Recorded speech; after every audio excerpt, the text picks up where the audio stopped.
안녕하세요. 탐나는 대물 권미란입니다. 오늘은 하버드대 도서관에 벽에 붙어있는 명언을 소개해드릴까 합니다. 공부가 인생의 전부는 아니다. 그러나 인생의 전부도 아닌 공부 하나도 정복하지 못한다면 과연 무슨 일을 할 수 있겠는가. 실패는 용서해도 포기는 용서 못한다.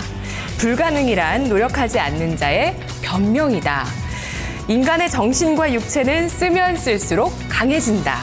네, 주식 투자의 교과서가 되고픈 탐나는 대물. 오늘 목요일의 대물 세 분 소개하겠습니다. 대신증권 김현웅 PB, 메리츠종금증권 서동수 대리, 동양증권 박세진 대리입니다. 세 분 안녕하세요. 네, 안녕하세요. 네, 좀 확 와닿더라고요. 네, 되게 진부한 건데요. 스트레스 받아요. 네, 그러실 줄. 고3 때 그런 거 많이 들었던 것 같아요. 네. 무슨 자기계발서 나오면 나 아직 고3 감성인가 봐요, 저 아직. 아니, 좀 감성이 좀 어리긴 해요, 아직 우리 앵커님이. 네, 좀. 나이는 그렇지 않은데. 서정적이에요, 제가 좀 약간. 아날로그적이죠, 제가. 올드 패션. 지금 무슨 비난을 하세요? 시작하자마자 맹비난으로 시작을 하세요. 저 오늘 궁금한 건 증권사에 다들 입사를 하시는 분들 있잖아요. 지금 우리 방송 출연도 하시지만 처음 입사하시는 분들은 주식을 다 아시나요? 정말 아예 모르고 입사하는 분도 계시죠?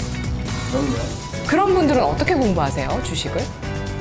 나는 시장에서 공부를 하면은 아무래도 뭐든지 그렇지만 부딪혀서 배워보는 게 제일 빠른 부분이기도 하거든요. 근데 이게 제가 볼 때는 그렇게 공부를 한다, 배워야 일을 한다 이런 수준은 아닌 것 같아요. 네.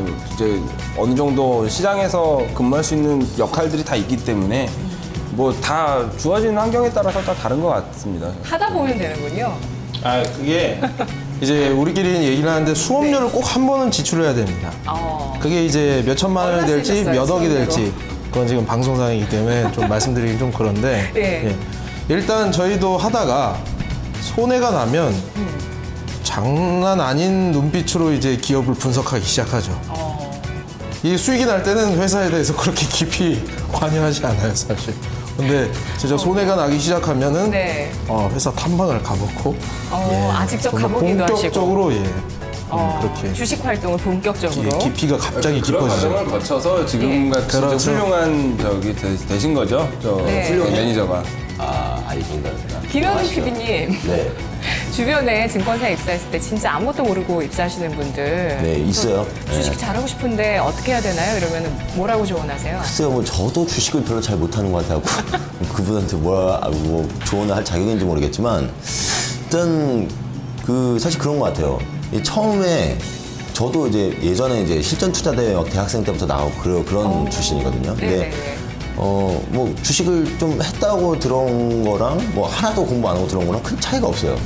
그리고 지금 현역에 계신 분들도 부장님이건 대리건 사원이건 상관이 없다라는 거죠. 사실 이게 그만큼 후천적일 수 있다라는 거예요. 그래서 항상 공부하는 마인드가 있으면은 지금 고민하는 앵커가 정말 공부를 많이 하면 우리보다 주식 잘할 수 있다고 생각합니다. 제가 더 잘하고 있을지도 모르죠. 그렇죠. 네, 훨씬 잘할 수도 있고 PD님들도 다 마찬가지고 시청자님들도 마찬가지입니다. 네. 자, 그만큼 좀 왕도가 없다는 말도 될 수 있겠고요. 저희 이 시간 항상 대물을 찾아가는, 발굴하는 비결을 항상 생각하고 있습니다. 자, 오늘도 준비를 하고 있는데요. 먼저 오늘 시장 움직였던 업종 테마부터 보시고 오늘의 주제 들어갑니다.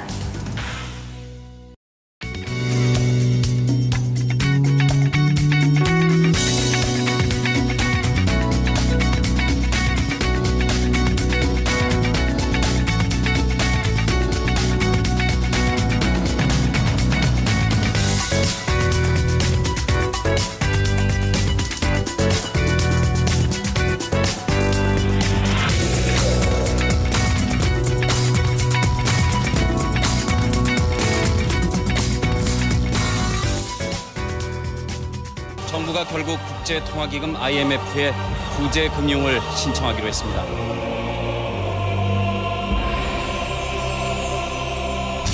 과거 IMF 외환위기, 리먼 브라더스 파산으로 인한 금융위기, 그리스 디폴트 사태로부터 시작된 유럽의 경제위기 등 국내 증시에 영향을 주는 많은 위기들이 존재해왔습니다.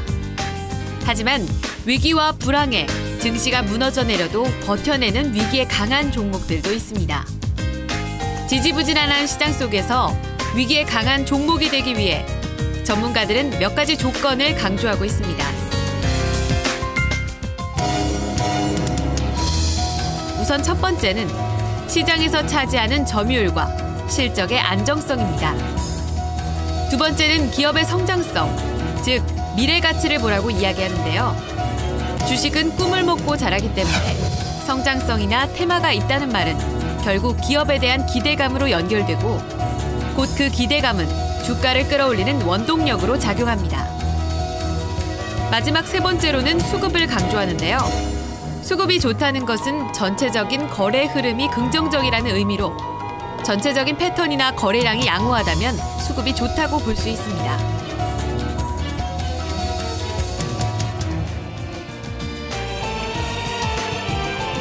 결국 위기에 강한 종목이라는 건 시장이 오를 때도 오르고 시장이 내릴 때도 오를 수 있는 종목이라고 말할 수 있는데요. 향후 위기를 벗어나기 위한 투자 전략은 어떻게 세울 수 있을까요? 오늘 목요일 탐나는 대물에서 토론해 보겠습니다. 네, 오늘 탐나는 대물의 주제는 위기에 강한 종목입니다.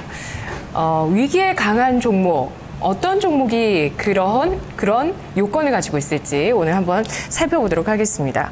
자, 오늘 주제가 좀 광범위할 수도 있고요. 또 많은 투자 노하우 경험들을 좀 오늘 이 자리에서 말씀해 주실 수도 있을 것 같고요. 자, 그러면 서대리님 먼저 핵심 차트를 짚어주세요. 예, 일단 위기. 도대체 위기가 발생을 하면 중간에 어떤 위기든 이게 큰 위기든 작은 위기든 결과적으로 우리 주식시장에 어떠한 영향을 미쳤느냐. 그래서 제가 코스피 월봉 차트를 우리가 이제 상장 이제 주식시장을 시작하고 1983년도인가요? 그때부터 해서 지금까지 월봉을 지금 제가 월봉 차트를 가져왔습니다. 이게 지금 의미를 하는 거는 여기에서 보시면 이제 노란색 추세선이 있을 거예요. 우리가 제일 20일 이동평균선으로 보고 있는 그 추세선. 그게 이제 우리가 항상 요게 살아있으면 단기 추세가 살아있다 이렇게 보는데 이건 이제 20월 평균선이 되겠죠. 20월 평균선이 있는데, 사실 한 20월 평균선까지 이렇게 주가가 밀리는 경우는 아주 그냥 자연스러운 일이라고 볼 수가 있거든요. 근데 우리가 항상 걱정을 하는 것은 이 지지선을 뚫고 내려가는 적이 도대체 몇 번이 있었느냐. 네. 그래서 봤더니 몇 번이에요? 이게 지금 올라갔다 내려갔다 한 걸 보면 한 6개 정도 산이 있어요. 대표적인 산이. 6개가 있는데 총 5번을 깨고 내려갔습니다. 최근까지. 최근, 그러니까 2011년도 이전까지 이렇게 말씀드릴게요. 그래서 굉장히 큰 산들을 만들었었죠. 지금 이 한번 이렇게 골짜기를 한번 팔 때마다 20일 이동평균선을 깨고 내려가게 되면 도대체 몇 달 동안 이 하락세가 지속이 됐느냐가 이제 앞에 맨 첫 번째 구덩이에 있는 16months. 그러니까 16개월 동안 지속이 되다가 네. 20일 이동평균선을 기준으로 해서 그 하락이 멈출 때까지 약 39.4%가 빠졌다. 네. 그리고 두 번째는 이건 근데 너무하더라고요. 40개월 동안 빠졌어요. 언제요? 이 1090년대 초반부터 해서 1090년도 한 98년도까지 해서 한 40개월 동안 추세적으로 상당히 많이 빠졌더라고요. 근데 이 하락세가 마이너스 66%입니다. 진짜 힘들었을 것 같아요. 그래서 그 이후로는 작은 산들이 있죠. 7개월 지속되다가 한 29% 빠지다가 6개월 동안 빠졌다가 한 17% 정도 빠졌고, 최근에 이제 우리가 제일 가장 좀 가까웠던 리만 브라더스 그때 6개월 동안 빠지고 36%가 빠졌고요. 이게 분명히 20월 이동평균선을 깨고 나서부터 그 하락률을 제가 잰 거거든요. 그래서 결론적으로 이렇게 빠지고 나면은 결론적으로는 다 회복을 항상 했었습니다. 회복을 했었는데 사실 여기에서 공통분모를 찾기는 상당히 어려운데 확실히 최근 들어가지고는 이 빠지는 그 기간이 굉장히 짧다라는 게 좀 눈에 띄고요. 최근에 2011년도를 지나고 나서부터는 그 20월 이동평균선을 깬 적이 한 4번 정도 발생을 했거든요. 그래서 다음 차트 한번 보시면 최근 2011년도만 해서 이렇게 한 건데 여기에서는 그다지 그렇게 깊이가 깊지는 않습니다. 그래서 우리 신용위기 왔을 때도 보게 되면은 결론적으로 20일 이동평균선을 깨고 나서는 한 5% 정도밖에 안 빠졌었고, 그러니까 1769포인트. 그래서 이렇게 보니까 결론적으로 20월 이동평균선을 깨고 났던 그 봉에서 그 월에서 그냥 하락이 보통 진정이 되고 끝나는 경우가 최근 3년간의 일이다. 네. 그래서 총 5번의 이 평균 보니까 1800 한 50, 60 정도 수준 평균이고, 낙폭은 한 마이너스 5.5% 정도밖에 되지 않는다. 이걸 봤을 때 이런 우리가 이제 성장성에 대한 정체가 의문시되고 있는 이런 장기적인 박스권 형태를 가져간다라고 했을 때 20월 이동평균선을 뚫고 내려가는 하락이 있을 때에는 코덱스 레버리지가 10% 먹을 수 있는 기회를 꼭 한 번씩은 준다라는 점 우리가 좀 한번 해볼 필요가 있을 것 같고요. 항상 그 위기의 기자는 뭐 기회라는 단어다. 뭐 기회라는 뜻도 있더라고요. 근데 어쨌든 이럴 때를 잘 활용을 하는 방법을 한번 크게 생각을 해볼 필요가 있다라는 점을 말씀을 드리겠습니다. 지금 기준으로 월봉으로 봤을 때 20개월 이동평균선이 위치한 자리는 얼마인가요?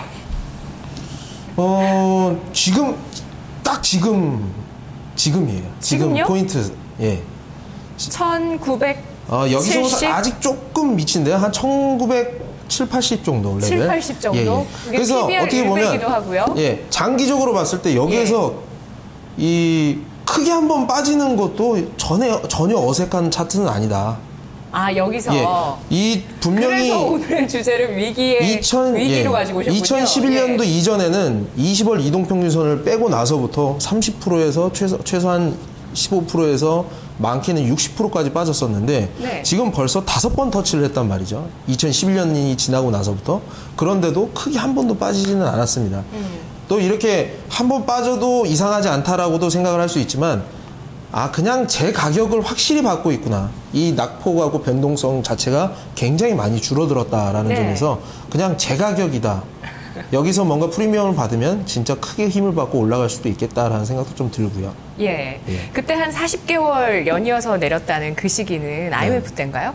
아니죠. 언제라고 하셨죠? 금융실명제 시행 이후에 그때 이제 그 실물자산에서 이탈들이 많이 나왔었죠. 그 외국인 투자들도 많이 줄어들고 규모가 그러면서 빠졌던.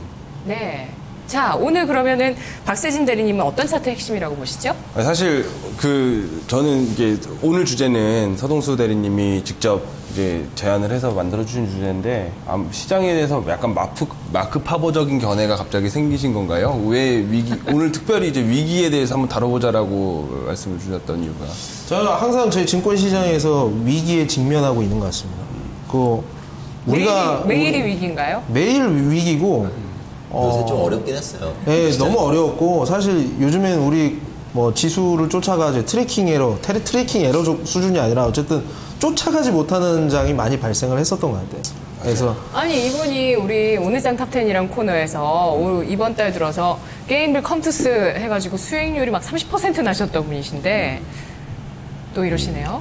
근데 제가 뭐 이거 잘난 척을 한 것도 아니고 그게 저는 제가 잘나가지고 한 게 아니라 운이 좋아서 제가 좀 좋아하는 부분을 하다가 그냥 이게 영어거든요. 푸룩이 영어예요. 푸루크가 영어예요. 푸룩으로 제가 지금 행운적으로다가 이렇게 된 거지. 일본식 발음으로 뽀록 맞죠, 그게. 그렇죠. 그래요? 그게 그거구나. 그래서 anyway 옆에 이제 힘들어하는 직원들을 보고 물론 대다수의 100에 한 90은 모든 투자자들이 힘들어하는 지금 상황에 저는 제가 뭘 해가지고 뭐 잘 됐다고 해서 어떻게 웃거나 이러기도 힘든 장이거든요, 솔직히. 근데 항상 주기적으로 이런 때가 왔어요. 그러니까 좁은 박스권으로 횡보를 하는 거죠. 지수가. 그랬다가 올라가든지 내려가든지 했다가 또 횡보하다가 요즘 몇 달마다 한 번씩 그런 장이 나오죠. 정말 네. 이게 아까 긴 관점에서 봤을 때 코스피 차트를 보여주셨는데 네. 거기서 보면은 저희가 그토록 고통스러워했었던 2011년도에 미국 신용등급 하락과 유럽 재정위기는 사실 보이지도 않아요. 골이 보이지도 않습니다. 사실 일주일마다 500 빠졌죠? 그렇죠. 네. 그때 얼마나 많은 종목들이 특히 이제 중소형주 같은 경우에는 정말 반토막 나는데 걸리는 시간이 뭐 한 달이 채 안 되는 그 정도의 파급에도 사실은 시장은 굉장히 쉽게 무너지는데도 네. 전체적인 역사를 놓고 봤을 때는 되게 작은 골이죠. 그리고 지금 시장 보면 지수 2000포인트 위아래로 계속해서 공방 펼치고 있지만 투자자들 굉장히 힘들어서 시장 많이 떠나셨죠. 뭐 힘들어 하시는 정도가 아니라 그냥 시장을 아예 안 보시려고 그냥 떠나신 맞아요. 분들이 많이 많으세요. 떠나셨어요. 그러니까 지금 거래대금이 이 지수 그렇죠. 구간에서도 2조 5천 원대가 계속 이게 이런 상황에 연출이 되는 건데 어떻게 보면 지금 또 시장이 새로운 위기를 겪고 있을지도 모른다는 생각이 들어요. 그러니까 예전 같으면은 이제 다 같이 저렇게 큰 골을 형성하면서 다음에 또 뒤질 수 있는 기회를 또 만들어주는 그런 전형적인 그 우리가 얘기하는 그 폭락장으로 네. 위기가 찾아왔었다면은 지금 같은 경우에는 저런 식으로 고사가 되는 진을 빼는 거죠. 그렇죠. 네. 좁은 박스권 내에서 몇 개 종목들만 계속해서 신고가를 갱신하고 안 되는 종목들은 과거 금융위기 때보다도 더 낮은 가격에 신저가를 갱신을 해가면서 더 떨어지는. 네. 그리고 일부 투자자들 굉장히 지치게 하는 사례들이 많은데 이럴수록 우리가 이제 되게 취지는 좋은 것 같아요. 위기에서 어떤 기업들이 살아날 수 있는가. 네. 그래서 저는 뭐 주식시장 잠깐 떠나서 그런 사실 위기를 관리하고 대응한다라는 그 공통분모는 이제 주식시장에서 보는 뭐 그런 관점이라든지 아니면 우리가 살면서 보는 여러 사례들 그렇죠. 거기서 다 공통된 DNA를 가지고 있다고 생각을 하거든요. 네. 그래서 최근에 좀 얘기가 많았었던 도미노 피자의 위기 사례를 잠깐 준비를 했었는데 저는 몰랐네요. 이게 뭐 위기가 국내에서는 있었나요? 별로 크게 유명하지 않죠. 네. 저 식사 시간이기 때문에 좀 저게 죄송하긴 무슨 하지만 사실이에요? 도미노 피자가 그 2009년도에 사실은 국내 투자분들께서 시청자분들께서 잘 모르실 수도 있어요. 이게 미국에서 굉장히 유명했던 이슈이기 때문에 도미노 피자의 한 점원이 그 피자를 제조하는 과정에서 장난으로 피자 치즈를 저런 식으로 코에다 넣고 내 네. 코가 묻은 피자를 만들어 보겠다라고 하면서 피자를 저걸 굽습니다. 저걸 유튜브로 찍어서 올려요. 그러니까 어딜 가든 그 저런 아저씨들이 있어요. 장난기가 좀 심한 맞아요. 거였어요. 그래서 맞나요? 예. 저게 엄청나게 또 미국이나 우리나 사실 세계 어느 곳이든 먹거리에 대해서는 굉장히 민감할 수밖에 없는데 네. 저런 짓을 했으니 저거 또 본인이 유튜브에 올렸어요. 근데 좀 직업 윤리가 결부가 되면 이게 또 좀 사회 악이라고 해야 되나요? 그렇게까지도 좀 될 수밖에 없는. 그럴 수 있죠. 예. 그래서 결과적으로는 저 동영상이 하루 만에 100만 건의 조회수를 기록을 하면서 지금이야 뭐 유튜브가 뭐 1억 뷰 달성하고 이러는 경우가 많지만 당시에 이제 1일 조회수 100만 건은 엄청난 파급력이었거든요. 네. 그렇게 되면서 도미노 피자가 엄청난 위기를 맞게 됩니다. 근데 이 위기를 극복하는 과정에서 도미노 피자가 보여줬던 부분이 굉장히 시사하는 바가 많은 것 같아요. 일단은 이게 최대주주들과 이제 경영진들까지 이 소식이 들어오는 데까지 걸린 시간이 한 이제 2시간 정도 네. 그 유튜브 동영상이 돌고 있어서 지금 엄청나게 사람들이 막 들고 일어났다. 그래서 전격적으로 40시간 만에 최고 경영자가 나와서 사과를 합니다. 우리 점원이 있어서는 안 될 행동을 했고 이제 도미노 피자 대표로서 진심으로 우리 고객들께 사과를 드리겠다라는 네. 사과를 하게 되는데 그 뒤에 도미노 피자 같은 경우는 과거에 50년 동안 여기는 미국에서도 전 세계 피자 랭킹 2위 업체였어요. 그러면은 사실 그동안 만들어 왔었던 그 피자 제조에 있어서 노하우라든지 그 전통적인 레시피들이 있을 거 아닙니까? 근데 이번 일을 계기로 도미노 피자가 완전히 개혁하는 모습을 보여주겠다라고 하면서 그 50년 동안 갖고 왔었던 그 소스를 변경을 하기로 결정을 합니다. 그리고 전국에 있는 그 도미노 피자 고객들 중에 도미노 피자에 그동안 맛없다라는 클레임을 건 고객들을 그 대표 주방장, 그 대표 셰프들이 찾아다니면서 어떤 부분을 개선했으면 좋겠냐라고 물으면서 다니고요. 결과적으로는 50년 만에 이제 레시피를 바꾸고 고객들의 소리를 항상 다시 이제 귀 기울여 듣겠다라는 부분을 해서 완전히 재탄생을 하는. 그래서 사실은 저게 회사가 없어질 수도 있는 문제거든요. 크게 네네. 번지게 되면은. 한 사람의 장난이지만. 그래서 더 점유율이 늘었나요? 그렇죠. 그래서 완벽하게 살아났고, 지금의 그래서 우리가 아직도 도미노 피자의 아성이 국내에서도 흔들리지 않아서 저걸 모르고 있다라는 게 그만큼 빠르고 유연하게 대처가 됐다라는 거거든요. 이게 하나의 기업의 위기 관리 사례가 될 수도 있겠지만 사실은 시장에서 일어나는 일도 마찬가지라고 생각을 해요, 저는. 저 직원 한 명의 실수지만 결과적으로는 영업과 관련되지 않은 우리가 어떻게 보면 주변 여건들, 통제할 수 없는 여건들에서 뭔가 문제가 생겼을 때 어떻게 대처를 하느냐가 완전히 다른 결과를 만들어 놓을 수가 있는데, 첫 번째는 저런 식으로 이제 유연하고 빠른 대처를 진행을 했었다라는 점이 저는 그 국내 기업에서도 위기 관리 능력에서 필요하다고 보여지고요. 네. 두 번째는 그거를 대처하는 것만으로, 그 위기를 인식하고 대처하는 것만으로 끝나는 게 아니라 그 전에 안 했던 뭔가를 새로 하는 그런 회사들이 사실 보면은 많이 살아남더라고요. 그러니까 그런 부분들은 이따가 뭐 구체적인 사례를 또 통해서 말씀을 드리겠지만, 위기 자체에서 버티는 것만이 능사가 아니라 그 위기가 왔을 때 뭔가 새로운 시도를 통해서 다시 경쟁 우위를 확보하는 모습을 보여주는 기업들이 네. 위기에도 또 강하게 살아남는 기업이 되지 않나 싶어서 좀 제가 좀 추가를 드릴게요. 아까 잘 말씀하셨는데 우리가 위기가 온다는 건 제가 아까 20월 이동평균선으로 했는데 각 종목별로 그 시청자분들이 가지고 있는 게 20일 이동평균선을 깰 때가 많을 거예요. 네. 그렇게 되면 아까 말씀한 것처럼 저렇게 능동적으로 대체를 한다는 것 자체가 바로 손절매라는 겁니다. 근데 주식 투자를 잘하시는 분 중에서 보면요, 손절매를 잘하세요. 네, 손절매를 다들. 잘해야 돼요. 네. 왜냐하면 아까 20일 이동평균선을 깬다는 얘기는 이미 15%에서 한 25% 정도 손해가 나 있다는 상태예요. 네. 근데 거기에서 아까 30%에서 60%가 추가적으로 하면 거의 계좌가 사라진다는 얘기죠. 물론 가만히 있으면, 근데 보통 사람이 마이너스 60, 70%가 되면은 그로기가 돼가지고 거기에서 그냥 털고 나오는 경우들이 대다수예요, 사실. 근데 만약에 우리가 마이너스 한 20% 수준에서 거기에서 치고, 분명 이 5번 아까 구덩이를 팠던 그게는 굉장히 큰 쇼크가 있었거든요. 그러면 오늘 진짜 20일 평균선을 그 쇼크가 왔다는 거 굉장히 큰 신호인데 뉴스에서 떠들고 엄청나게 떠들겠죠. 그렇게 되면 20일 이동평균선을 자르고 나서 진짜 기회를 기다리고 있으면 다시 회복을 충분히 하고 더 큰 수익을 낼 수 있는 기회가 분명히 온다는 거. 네. 그러니까 그 위기에 대한 인식을 확실히 하고 있어야 된다는 겁니다.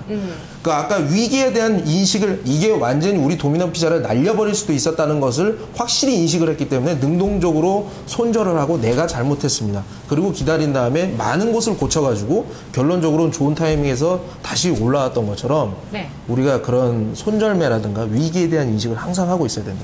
분명히 최근 2011년도 3년 동안 20월 이동평균선을 지금 5번을 터치를 했어요. 이런 적이 없었어요. 3년 동안 5번을 터치한 적이 분명히 없었는데 지금 왔다는 것은 진짜 큰 하락이 있을 수도 있다는 것을 분명히 염두를 해야 된다. 근데 우리가 그때 내 계좌가 지금 15%, 20% 빠져서 나 죽을 것 같아, 이럴 것보다는 진짜 싼 게 한번 오겠다.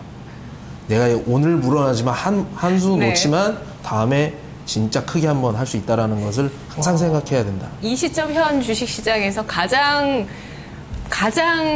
비관론을 갖고 계시는 거 아닌가 이런 생각도 들기도 합니다. 예, 오늘 6월 26일 목요일장 끝나고 이런 얘기하는 사람이 없었던 것 같아요. 아마도 속으로 할지 모르겠어요. 왜냐면 지금 퍼 7배에서 10배 뭐 코스피 어쩌고저쩌고 하는데 네네네.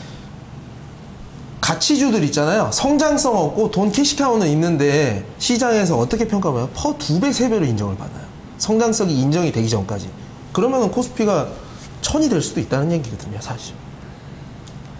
뭐 일단 아주 저는 좀 비약입니다. 생각을 네. 하죠. 예. 이 두 분께서 거의 뭐 이제 강의를 그러니까 좀 시간상 저는 이제 차트는 생략하겠습니다. 심사들 치고 나오세요. 아니 이제 동생들이 잘 되는 게 전 좋아요. 쉬셨잖아요. 아, 그렇습니까?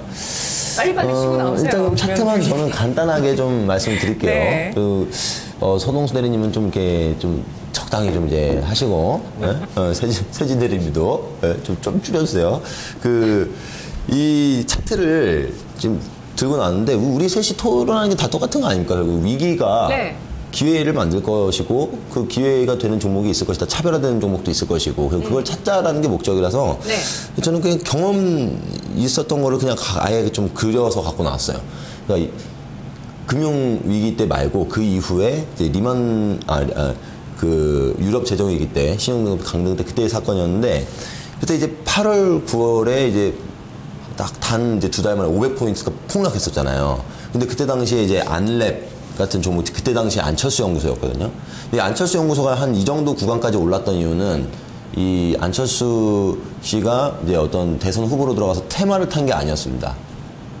그때 당시. 왜 그랬어요? 그때 당시에는 처음으로 모바일 기기가에서 컨텐츠의 중요성이 부각되면서 모바일 혁명이다. 즉, 이 헤게모니가 하드웨어에서 소프트웨어로 넘어가는 거 아니냐. 소프트웨어나 컨텐츠로. 그 얘기가 처음 나오면서 장이 계속 폭락하는데 컴투스, 안철수 연구소 뭐 이런 소프트웨어랑 이제 컨텐츠 기업은 계속 올라갔던 적이 있어요. 기억나시죠? 네.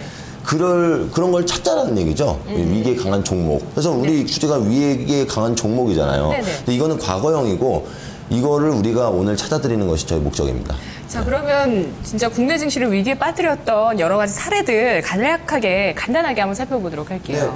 현재는 이제 지독한 그냥 박스권이잖아요. 이게 벌써 4년째 그런 말 있어요. 개인 투자자들이 박스권에서 다 털린다. 네. 그 안에서 그런 표현이 있죠. 털린다 막 이런 말씀하셔도 되나요? 네, 특히 그 앵커님께서 털린다 그거는 좀 뭐라고 얘기해야 되죠? 다 이탈된다 뭐 그런 식으로 표현하시죠. 옥수수 털 때 털린다고 그죠. 옥수수 탈탈 막 이런 소리가 들려서 그러니까 약간 저렴 코드가 되는 것 같은데 지금은 지독한 박스권인데 이제 인구 통계학적인 원인이 좀 있지 않을까. 뭐 여러 가지 변수가 있겠지만 이제 고령화라는 거예요. 이제 출생률 감소하다 보니까 이렇게 되는 수밖에 없고 얘기하면 끝도 없으니까 그런 이유인데 그 예전에는 뭐 하나씩 팡팡 터졌거든요. 그리스 사태, 리만 사태, 03년에는 카드 사태 터졌고요. 그때 저도 매매하고 있었습니다.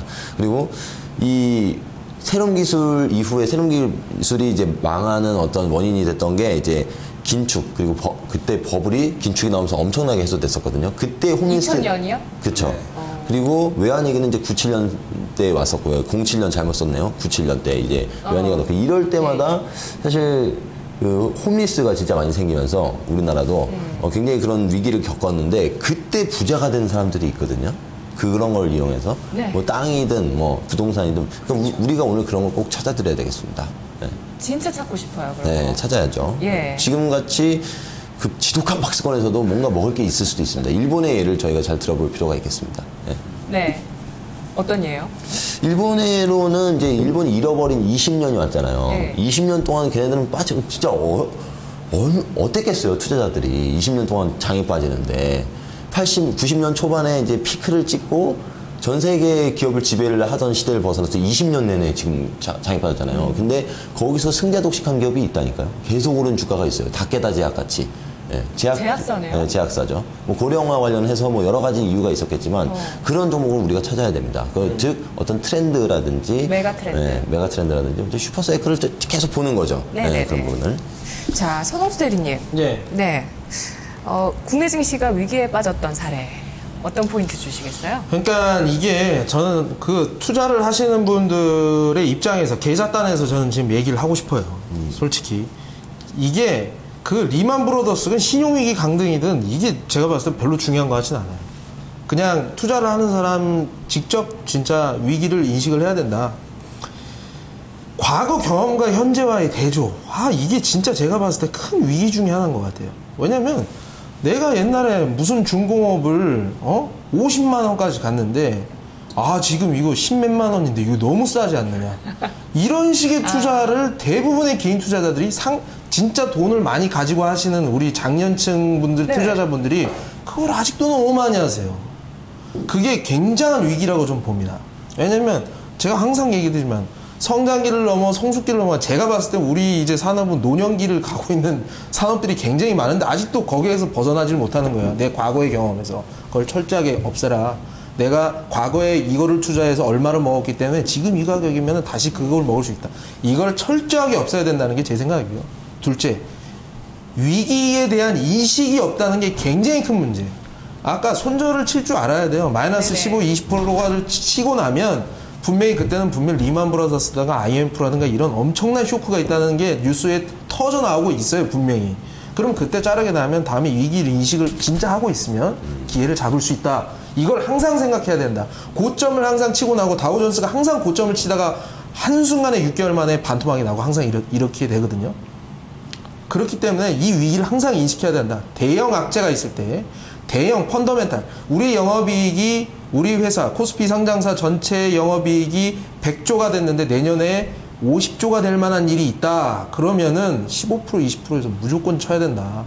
하지만 센티멘탈하게 계속 하는 것들은 노이즈로 잘 거스르는 그런 지혜도 필요하다라는 점이죠. 그러니까 위기에 대한 인식과 과거에 대한 경험. 네. 하나는 명확하게 꽂아둬야 되고 하나는 명확하게 버려야 된다. 제가 아는 분 중에 주식 투자 잘하시는 분 가운데 한 분도 그분은 10%세요. 어떤 종목을 어떻게 자기가 좋다고 생각해서 사든 10%만 나면 무조건 자르시더라고요. 그렇게 하시는 분도 계세요. 네. 허춘식 해설위원 이런 분 아니신가요? 아니고요. 예, 중장년층에 예, 계십니다. 네. 근데 좀 중장년. 저는 오늘 주제가 예. 너무 이제 일반적으로 그 위기를 대응하는 투자에 대한 자세 뭐 이런 이제 약간 탁상공론식의 토론이 아니었으면 좋겠어요. 그러니까 네. 좀 실질적인 얘기가 많이 있었으면 좋겠는데. 해주세요. 지금 그런 거 잘하잖아. 네, 그거 좀 이렇게 그렇게 하시죠. 이게 너무 투자론 같은 얘기들이 많이 나오고 있어서 저도 잠깐 졸았는데. 사실은 이제 뭐 아까 일본 얘기해 주셨지만 네. 니케이가 잃어버린 10년이라고 하지만 그게 감이 안 오시죠, 사실. 4만 포인트에서 6천 포인트까지 빠졌어요. 10년 동안에 지수가. 예. 그 상황에서 몇 토막이죠? 67에 40이죠. 그러니까 7분의 1 토막. 7분의 1. 와. 근데 거기서 아까 그 다케다 제약 말씀을 해주셨지만 상황에 맞춰서 거기서 또 살아나는 종목들이 있었던 겁니다. 예. 근데 그거를 빠지고 있는 과정에서 사실 찾는다는 게 쉽지가 않죠. 그거 찾는 게 이렇게 말면마디로 간단한 일이면은 사실은 뭐 이런 증권 방송 자체도 필요가 없을 거고요. 누구나 다 이런 뭐 그런 툴을 가지고 있다고 그러면. 그래서 뭐든지 지금의 아까 그런 말씀 되게 좋은 것 같아요. 지금이 위기인지 아닌지를 인식을 하는 거가 굉장히 중요하다고 보는데 지금은 되게 큰 위기일 수도 있습니다. 맞아요. 그러니까 그 위기가 오면서 심지어 지수까지 크게 빠지는 아니요, 일이 생긴다면 그 위기의 실체가 뭔가요? 위기가 그러니까 네. 지금 무서운 거는 사람들이 이걸 위기라고 느끼지 못하게 하면서 이걸 지금 변동성에 젖어들게 만든다는 거죠. 그러면 저희가 아까 서두에 그런 말씀 잠깐 드렸었는데 과거의 위기는 항상 이제 지수의 폭락을 몰고 오면서 외형적으로 누가 봐도 이건 위기다라고 생각될 만큼 그렇게 만들었지만 최근에 보면은 이거 지수 많이 안 빠지고 실질적으로 막 굉장히 안 좋은 뉴스들 많이 나오지 않잖아요. 근데 사실 수익률이 말해주는 겁니다. 얼마나 많은 종목들이 지금 오르고 스마트 있고. 디바이스 3분의 1 토막 났죠. 그래서 저는 그렇게 생각하고 있어요. 익숙하던 것들이 지금 익숙한 것이 아닌 게 되는 시장이다. 그래서 대물에서 사실 패러다임이 바뀌고 있다라는 말씀을 되게 많이 드렸는데 네. 그게 사실은 되게 무서운 거거든요. 오늘만 해도 미국이 40년 동안 안 하던 그 원유를 수출한다라는 네네네. 뉴스가 나왔고요. 그 전에 이미 이제 석유 부분이 그동안 유지했었던 그 주요 에너지원의 자리를 셰일가스에 뺏기게 되는 시장으로 지금 진행이 되고 있는 거고 금 같은 자산들은 전통적인 또 안전자산의 지위를 잃어버리고 있어요. 수십 년 동안 유지됐던 질서가 최근 몇 년 동안에 굉장히 많은 것들이 바뀌고 있거든요. 그러니까 지금 지수가 폭락하고 있지 않아서 그렇지 거기서 굉장히 많은 산업들이 사장되고 새로 생겨나고 이러는 과정이 있기 때문에 항상 익숙하다는 부분으로 이제 바라보던 그런 시선으로 바라보던 투자에서 진짜 위기가 나올 수가 있다라는 말씀을 네. 드리고 싶고요. 네. 지금 보면은 그 또 거래량 같은 부분들 예전에 이제 항상 우리가 익숙했던 거래량에서 또 벗어나서 이 적은 거래량이 수반이 됐기 때문에 한정된 종목으로만 수급이 몰리는 이것도 전체적인 위기가 될 수가 있는 거고 제일 큰 부분은 산업 간 경계가 너무 빨리 허물어집니다. 전통적으로 네. 그 굴뚝산업 같이 이제 장치 산업으로 명확한 투자 설비가 진행됐을 때 구분이 되는 산업들이 아니라 컨텐츠 관련된 부분, IT 관련된 부분 뭐 이런 부분들은 이제 뭐 텐센트가 하는 사업이 몇 개예요. 게임 사업으로 시작을 했지만 그러니까 예전에 닌텐도 그 나이키의 그 CEO 그 한 2000년대 초반 CEO가 그런 얘기를 많이 했다라고 하는데 나이키의 가장 큰 라이벌은 리복이 아니라 닌텐도다. 그러니까 이런 일이 정말 현실화가 된 거죠. 사실은 이제 구글하고 삼성이 경쟁을 해야 되고 또 NC 소프트와 그 텐센트가 아니라 이제 뭐 웨이보가 그 트위터가 경쟁을 해야 되고 이런 상황이 되는 거니까 여기서는 정말로 이제 좀 정신 좀 바짝 차릴 필요가 있다. 그래서 반대사를 말씀드리면 정유주가 지금 반토막이 났는데 너무 싸다 이거예요. 이거 전화 너무 많이 와요. 이거 지금 사야 되는 거 아니냐. 그럼 제가 분명히 말씀드려요. 지금 너무 비쌉니다. 엊그저께 거래소에서 베스트 애널리스트 모시고 강연회를 하루 종일 했었는데 정유주에 대해서 뭐라고 하면 2047년 정도에 다시 한번 볼만하다. 누가 그런 발언을 하셨나요? 베스트 애널께서요. 아. 2047년이요. 셰일가스 때문에 그런 건가요? 그러니까 정신을 지금 똑바로 차려야 됩니다. 예. 자, 그러면 위기를 돌파하기 위한 개인들의 실전 전략, 또 금융상품, 지금 위기에 강한 어떤 금융상품, 딱딱딱 그냥 얘기를 해주세요. 김현웅 PB님. 근데 그 열광하는 상품은 일단 피해야 돼요. 예, 항상. 요즘 배당주 가치주 펀드 좋다는데요. 그러니까 그 위험할 수 있습니다. 그러니까 뭐 진짜 항상 그런 식으로 열광하면은 항상 이제 그 심리적 고점을 형성하는 경우가 많고요. 예를 들면 2007년에 미래세 증권에서 그렇게 인기가 많았던 중국 펀드, 그리고 그 이후에 브라질 채권, 그리고 심지어 동양 채권도 그랬고요. 그리고 또 뭐 있어요? 롱숏 펀드, 뭐 진짜 다들 그렇습니다. 뭐가 이게 뭐 이렇게 막 열광적이면 꼭대기입니다. 그럼 실전 대응 어떻게 해야 돼요, 개인 여러분들께서? 정말 사실 그 개인분들도 할 수 없어요. 아니면은 전문가님들한테 뭐 회원가입을 하든지, 아니면은 내 PB를 정확하게 두든지, 아니면 그게 싫으면 정말 공부해야 돼. 맨날 뭐 경제지, 뭐 잡지, 뭐 신문 이런 거 계속 읽어가면서 패러다임이 이렇게 변화하고 있구나, 트렌드가 바뀌고 있구나, 이런 것들을 눈치채고 거기다가 베팅을 해야지. 누가 좋대, 그래? 뭐 이런 식으로 하면 안 된다라는 거죠. 제가 첨언하는 개인 투자자분들이 공부 안 하고 대충 하시려고 하면 절대 하지 마세요. 제가 그냥 절대 주식 투자하지 마세요. 저도 처음부터 큰 돈 들이고 하지 마세요라고 많이 얘기해요. 큰 돈 가지고 처음부터 주식 투자하지 마세요. 큰 돈을 하면은 공부를 열심히 합니다. 크게 당해야지 정신을 차려요. 크게 하고 호되게 당하시고 다시 또 그렇죠. 일어서시는 건가요? 예. 서강수 대리님, 예. 실전 대응 전략에서 뭐 어떤 걸 개인 여러분들께서 아까 말씀드릴게요. 살이 찌면 위험해요. 항상 모든 상품들이 등치가 너무 커지고 뉴스에 떠들기 시작하면 그때가 항상 변곡점이 되는 경우들이 많아요. 근데 한 가지 더 말씀드리면, 첫 번째, 뭐 소문난 잔치에 먹을 건 조금 있다. 사실 소문난 잔치에 먹을 건 원래 조금 있어요. 없는 건 아니거든요. 근데 요즘에 워낙 시장이 양극화가 많이 일어나다 보니까 소문이 좀 나면 조금은 더 가더라고요. 항상 보면. 네. 펀드들이나 이런 것도 보면 최근에 MLP 펀드라고 해가지고 이제 그 미국 셰일가스 셰일가스 자체가 아니라 셰일가스를 운송하는 장비라든가 이런 데에다가 이제 투자를 하는 이제 안정적인 펀드가 있었는데, 그런 게 지금 요즘에 수익률이 좀 올라오고 나니까 요즘에 뉴스에 나오더라고요. 그래서 이제 곧 팔아야 되겠다. 조금만 더 먹고 팔아야 되겠다 이 생각이 들고, 그리고 분산 투자에 대해서 항상 말씀드리는데, 뭐 분산 투자 하신다고 그러는고선 전체 자산에 뭐 펀드를 뭐 10개를 나누셨대요. 얘기를 들어보니까 다 국내 주식형 펀드야. 그게 무슨 분산 투자입니까? 근데 집중 다른 투자지. 국가들 같은 경우는 중국의 그 인사이트 펀드 기업도 있고 잘 모르는데 얘기 듣고 투자하게 되는 거니까 결국에는. 그렇죠. 그게 좀 위험할 수도 있겠더라고요. 그렇죠. 그래서 일반적으로 뭐 제가 말씀드릴 거는 항상 섹터라든가 국가를 항상 나눠야 하고, 뭐 네. 시기도 항상 나눠야 되고, 네. 뭐 단순히 그냥 개수로 나누는 거는 의미가 없다. 개수는 3개가 넘어가게 되면 전혀 의미가 없습니다. 분산 효과는 3개 정도까지만 있으면 되는데, 네. 뭐 국가, 섹터, 시기를 나눠라 기본적으로. 제가 이렇게 해서 여러분들이 많은 국가나 섹터, 시기 다 나누실 수 있겠죠. 그렇지만 이게 너네들 너무 많은 걸 얘기해 주는 거 아니야? 근데 그래도 안 된다는 건 저는 알고 있습니다. 그 다음에 해야 될 작업들이 많거든요, 사실. 그렇죠. 예. 자, 박 대리님. 사실 이게 또 투자 스타일이 다 나오는 건데, 저 같은 경우에는 뭐 이제 시장에서 뭐 흔히 하는 얘기로 계란을 한 바구니에 담지 말라 이런 얘기 하는데, 저는 사실 한 바구니에 담아야 된다고 생각을 합니다. 그러니까 분산 투자가 이제 가장 뭐 보편적으로 꼭 지켜야 되는 뭐 룰처럼 이렇게 말씀들을 많이 하시기도 하시죠. 그리고 실제로 효과도 있어요. 근데 뭐든지 다 상대적으로 자기가 처한 투자 환경이라는 게 있는 겁니다. 개인 투자자들 같은 경우에 목표 수익률이 얼마인가요?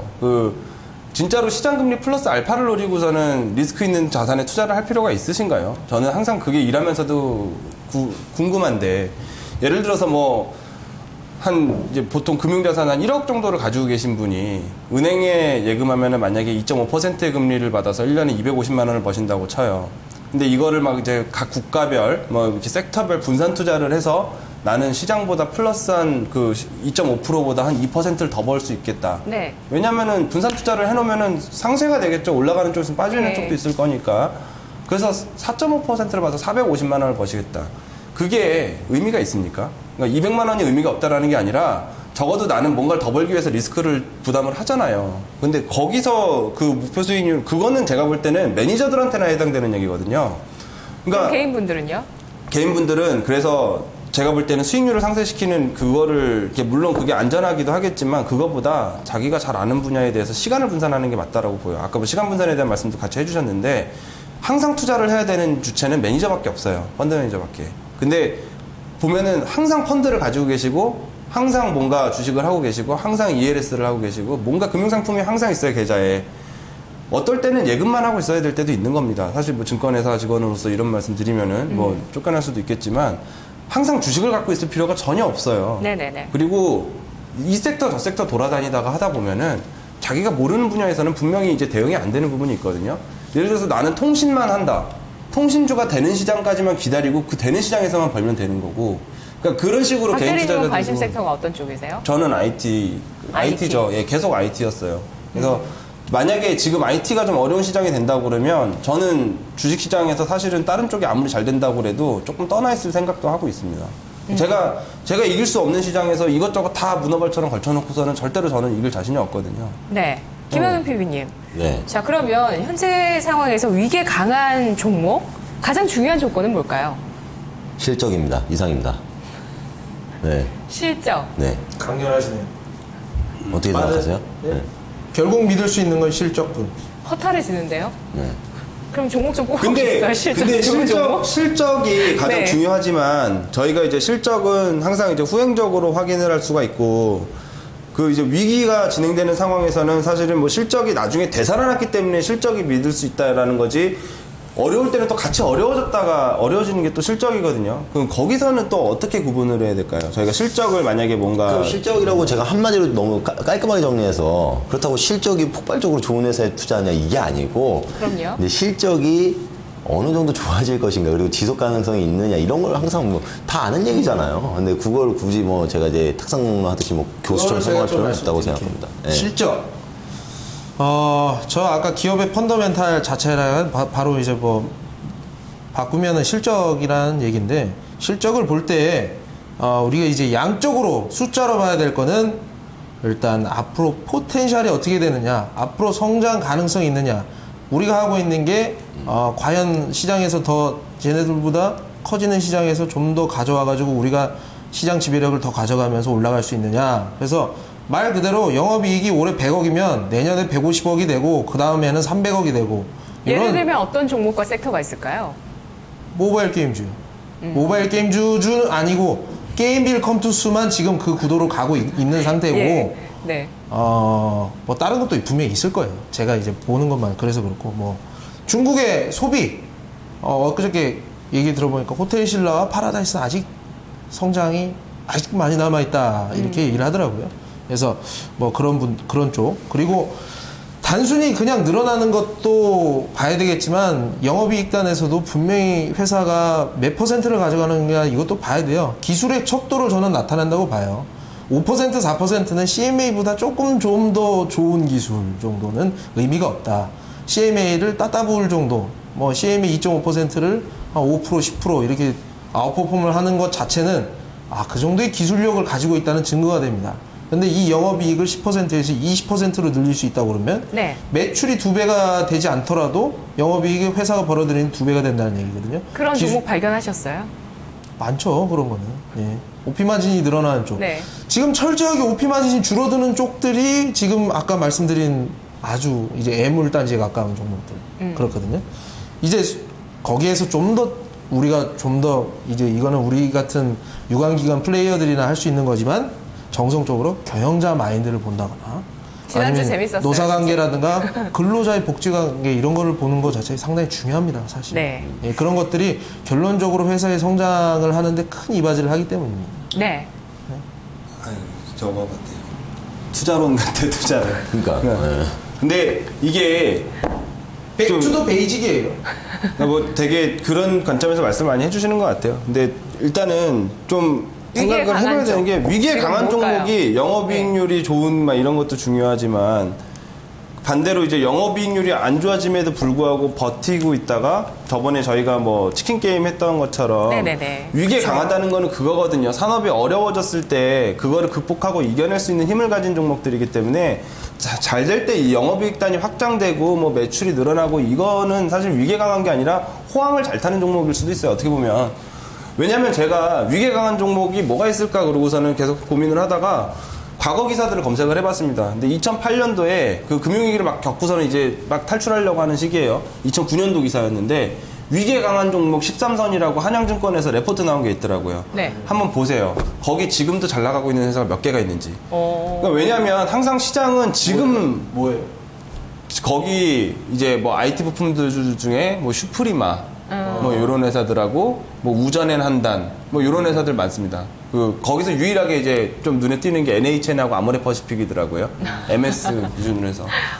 근데 그거죠. 그러니까 항상 시장은 좋은 거를 부각을 하기 때문에 지금 보면은 지금 잘 나가는 회사들이 다 위기에 강할 것 같지만 막상 성장 동력이 꺾였을 때 또 살아나는 회사들은 다르다. 근데 제가 볼 때는 뭐 이렇게 범용적으로 말씀을 해주셨지만 저는 딱 그냥 한 가지 조건을 지금 시장에서는 이걸 가지고 있는 회사는 무조건 잘 될 거다라고 보는 게 플랫폼 기업들, 그러니까 확장성을 가지고 있는 회사들 있지 않습니까? 저희가 지금 뭐 컴투스 게임빌도 그 범주에 분명히 들어가고요. 그러니까 본인이 지금 하고 있는 업에서 다른 사업들을 추가적으로 계속해서 애드온 시키면서 덩치를 키울 수 있는 산업들은 아프리카 TV도 마찬가지예요. NH 그 네이버 저희 얘기하는 그런 부분들은 왜냐면은 지금의 제가 보는 위기는 이게 산업 간 경계가 허물어지는 위기, 패러다임이 바뀌면서 뭔가 그동안 익숙했던 것들이 무너지는 그러면서 위기가 플랫폼이 뜨고 있는 거군요. 예. 그래서 우리 지난번에 한번 토론했었어요. 5월 2일에 금요일에. 그러니까 지금 박세진 대리님께서 말씀하시는 게 플랫폼이 어쨌든 이 대기업의 문어발식 경영을 비난하는 사람들이 상당히 많은데 사실 저는 그것도 어떻게 보면 플랫폼을 갖추면서 애드온을 하는 작업들이 계속 이루어진다고 저는 보는 거거든요. 결론적으로 세상이 변하고 트렌드가 변하면 기업들도 바뀌어야 합니다. 그리고 분명히 사장되는 산업도 생기고 새롭게 해야 될 산업도 생겨요. 네. 그렇기 때문에 그거를 다 비난할 만한 것은 절대 아니다 이거죠. 경영자 입장에서 항상 변화를 추구를 해야 된다는 겁니다. 갑자기 지금 대물 종목을 선정할 건가요? 이따가? 시간이 이제 4분 남았는데요. 네. 종목 주시면 좋죠. 오늘 종목 안 가지고 오시려고 이 주제 선정하셨나요? 아니에요. 근데 그때 아까 뭐 저기 일본을 배우자 막 이러면서 뭔가 의미심장하게 뒤를 남겨주시는 뉘앙스를 받았는데. 네, 김현웅 PB님. 그러니까 뭐 일본처럼 이게 위기에 강한 종목은 당연히 대물 아니에요? 예. 네. 그럼 어떤 게 있어요, 대물이 지금? 그러니까 일본의 그 잃어버린 10년, 20년 때 그 내용을 확인을 해보면 결국에는 우리나라랑 지금 패턴이 굉장히 비슷하잖아요. 고령화였고 인구가 감소하기 시작하고 뭐 이런 인구 통계학적인 인구 뭐 그런 이유에다가 다른 외생 변수도 다 그런 식으로 되게 비슷하게 흘러가고 있는데 그때 올라갔던 산업이 몇 개 있습니다. 딱 뭐 예를 들면 대부업 아니면 뭐 제약업 그쪽에 되는 산업만 되는 거예요. 그래서 컨텐츠라든지 사람들이 돈이 없으니까 뭐 싼 걸 추구하고 막 하다 보니까 컨텐츠 그리고 그 관리하는 플랫폼이라든지 그런 것들이 그대로 우리나라에 지금 연장이 되고 있고 오고 있고 그게 또 중국으로 이제 흘러 들어가는 거거든요. 그래서 우리나라도 결국에는 크게 다르지 않다. 보령제약 한번 가지고 오셨던 기억이 나네요. 네, 보령제약도 해당이 되죠. 보령제약은 사실 갤포스 때문에 그런 거고요. 뭐 또 얘기할 수는 없고 그러니까 이런 거를 생각해봤으면 좋겠어요. 저는 한 가지만 딱 더 말씀을 드리면은. 네. 이 실적이라는 것은 결국에는 그 모든 아까 플랫폼 얘기를 해주셨다시피 전세 뭐 경기 산업 뭐 패러다임 이런 거 다 말 좋습니다. 그러면서 실적이 딱 만들어져 가면서 기업이 커지는 거잖아요. 그래서 뭐 그런 내용들에 대해서 그냥 최근 들어서 좀 공부한 내용이 한 가지 있어서 하나만 소개를 해드리면 그런 부분이에요. 시멘트 업종이 왜 안 빠질까 고민 한번 해보신 적이 있으세요? 사실 모든 실적은 P 곱하기 Q로 설명이 되잖아요. 거기서 뭘로 나눕니까? C로 나눕니다. 비용으로. 근데 사실 전 세계적으로 지금 가스가 어떤 석탄을 대체하고 있는 시대가 되고 있다는 거죠. 석탄의 수요가 더 없어진다는 거죠. 전 세계적으로 가스를 하고 러시아랑 중국이랑 시멘트는 더 갑니까? 그것이 뭐야? 들어봐요. 시멘트 더 갑니까? 그러니까 들어보라고. 네. 그게 시간이 없어요. 결국에는 이 가스가 결국엔 석탄의 수요를 감소시킨다는 생각을 갖고 있어요. 즉, 이 석탄이라는 거, 석회암이라는 거, 가격 빠지면 비용이 빠지는 거예요. 결국에는 시멘트의 셰일가스의 실질적인 수혜 업종은 시멘트였다. 시멘트. 그리고 결론이에요. 일본의 사례를 봤을 때 제약. 좀 대물 쪽으로 얘기해 주셨고요. 서대리님? 저는 현대차. 현대차요? EV를 뛰어넘어서 그냥 띵겨버리고 수소연료 전지차로 가는 그 모습이 상당히 능동적으로 변화하고 있다. 근데 전기차가 아니라 수소차가 미래차의 대세가 돼야 현대차가 가는 거 아닙니까? 그런 지금 가능성이 굉장히 크게 점쳐지고 있는 것 같아요. 아, 그래요? EV 수소차가... 한계가 지금 굉장히 많이 나오고 있습니다. 그래요? 괜히 그걸 특허를 200건을 까는 게 아닙니다. 까는 게 아닙니다. 마지막으로 대리님이 정리 한번 해주세요. 네. 하여튼 뭐 여러 가지 종목들이 있지만 저희가 이제 뭐 항상 위기를 극복할 수 있는 종목을 찾는 게 대물의 그런 표현 좋은 것 같아요. 씨앗인 것 같아요. 그래서 이제 항상 그런 노력도 많이 필요할 것 같고요. 종목 섹터 좀 얘기해 주세요. 저는 궁금하잖아요. 플랫폼에서 뭐 네이버는 그렇게 입이 닳도록 말씀드렸으니까 또 하나 지금 굉장히 강력한 플랫폼 업체를 부상하고 있는 인터파크 유의 깊게 봐야 된다고 생각을 합니다. 알겠습니다. 자, 오늘 토론은 이렇게 순위 싸움 없이, 종목의 순위 싸움 없이 지나가니까 이분들이 조금 루즈해지신 것 같아요. 다음 주는 종목을 가지고 순위 싸움 좀 한번 열띠게 해보도록 하겠습니다. 위기에 강한 기업, 오늘 대물 주제였고요. 저는 내일 이 시간 다시 찾아오도록 하겠습니다. 고맙습니다.